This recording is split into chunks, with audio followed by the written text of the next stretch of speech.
السلام عليكم، كي دايرين الخوت؟ لاباس عليكم؟ ما كرهتكمش؟ ابوني بارطاج اللي تيتابعوني، بارطاج اللي يلا غادي يشوفوا القناه ديالي، بارطاج ابوني. اليوم واحد القصه زوينه كيفاش غادي ندخل لعالم البيع والشراء، وما كرهتكمش تفاعلوا معايا باللايكات ومبروك عواشركم. تنشكر كاع الناس اللي مابونين عندي، تنشكركم بزاف، وما كرهتكمش البارطاج وكومونتيرات زوينين وندفعوا الكروسه كما تنقولوا. اول حاجه غنهضروا كيفاش تاقلمت مع العالم الخارجي، كيفاش لقيت راسي امر الواقع، كيفاش وليت نعرف نبيع ونشري وتنصحبش راسي كنت نعرف نبيع ونشري، حتى عرفت راسي وليت عارف راسي خطير في البيع والشراء. المهم انا غادي نعاود لكم. يا هذيك درنا ديك الكريريسه، جاب لي ديك الدري خويا هشام، جاب لي السلعه، عطاوني ديك البلايصه فين غنبيع ونشري. نتوما كعارفوا الناس يهضروا بزاف وانا ما كنتش نعرف نهضر بزاف، ديما انايا بحال قلتي ساد على راسي، ما تنهضرش بزاف. بنادم ضروري تيجي عندك هاد الكروسه شحال هادي، كاين اللي تيقول لك تيز البياسه، خاصك تعرف كيفاش تصبر، حيت البيع والشراء تيعلم الصبر. المهم بعد انا مريح في هذاك الكرسي وحشمان وما عارفش كيفاش.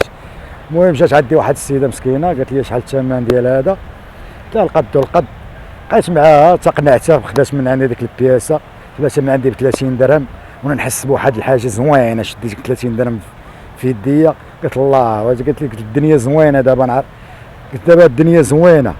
يا هذيك شديت هذيك 30 درهم، السيده مشات وانا صافط على واحد القهيوه ب 120 ريال شربتها. المهم رجعت لي الدماغ ديالي، تيبان لي الدراري تيبيعوا ويشريو، قلت مال هذوك ما حشمانين ما والو، علاش انا غادي نحشم؟ انا تنبيع ونشري الحالة.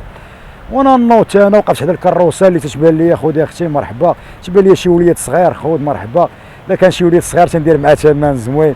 المهم غادي الحمد لله بحال تاقلمت مع الوقت، ولا تيعجبني البيع والشراء، ولا تيعجبني داك الشيء صافي الحمد لله، ولات غادي عندي الامور بخير. في العشيه صورت واحد البركه، فرحت هذيك البركه، شديتها درتها في جيبي، قلت الله الحمد لله. مشيت للدار نعس مرتاح، الصباح فقت فطرت مزيان، يعني عندي بروغرام غنمشي نخرج غنمشي نبيع ونشري. المهم بعدا ولاو تيجيو عندي الناس تنتعامل معاهم مزيان، ولا دابا عندي كليان تبارك الله، عندي كليان كاع تيجيو عندي، مع تنحل السلعه ديالي نهار الجمعه تيجيو تتقداو من عندي، اللي تيخلي لك النمره التليفون تقول لك الا كانت هاد البياسه خليها ليا، ولا صيفط ليا في الواتساب نشوفها. المهم بعدا ولا عندي كليان ديالو، بنادم تيتعاون معاك. المهم بنادم تيتعاون معاك، تيشوفك دريب في درويش، وثمن الدراري اللي تيبيعوا ويشريو حدايا تنبقى نشوف فيهم كيفاش تيبيعوا ويشريو مع الناس، كيفاش تنبغي ناخذ خبره، انا تنبغي نتعلم. كاين المستحي والمتكبر هو اللي ما تيفهمش. ونقول لكم واحد النقطه خوتي، هذا البيع والشراء راه زوين، واخا هو فيه شي حاجه بسيطه، ولكن الحمد لله بنادم تتعرق عليها. المهم تمشي لدارك مرتاح، ما تيصير عليك حد، ما تطلب حد، المهم ما تنطلبوا حد، ما حتى شي حاجه، المهم تنخدموا عليها بدراعنا. اهم حاجه بنادم ما تدي حتى شي واحد ديالو، ما تدخل شي حاجه ديال الحرام بعدا. هذه هي اول حاجه. تنوصي الشباب هذا الشيء هذا ديال البيع والشراء، واخا هو قليل، المهم بعدا بنادم يترزق، الله يبيع فيش ما كان، واخا الوقت شويه مزيره، ولكن بنادم يتاقلم معاها.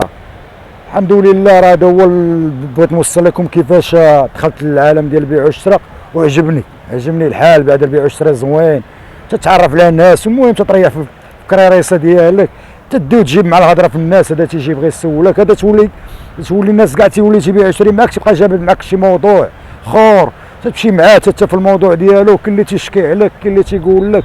المهم الحمد لله تتبقى غادي مع الناس الحمد لله. ودابا نعاود لكم كيفاش دخلت هاد المواقع التواصل الاجتماعي، حتى هي راه قصتها بوحدها، وما كرهتكمش البارطاج. وغادي كيفاش دخلت هاد القصص ديالي. دابا نعاود لكم واش زوين، ومازال غادي نعاود لكم شي حوايج زوينين، ومازال غنهضروا على داخل السجن حتى هو، راه باقي ما جبتش معكم المواضيع ديالهم. المهم ما كرهش طلع القناه ديالي، ابوني وبارطاج، وتنشكركم بزاف، ومبروك عواشركم.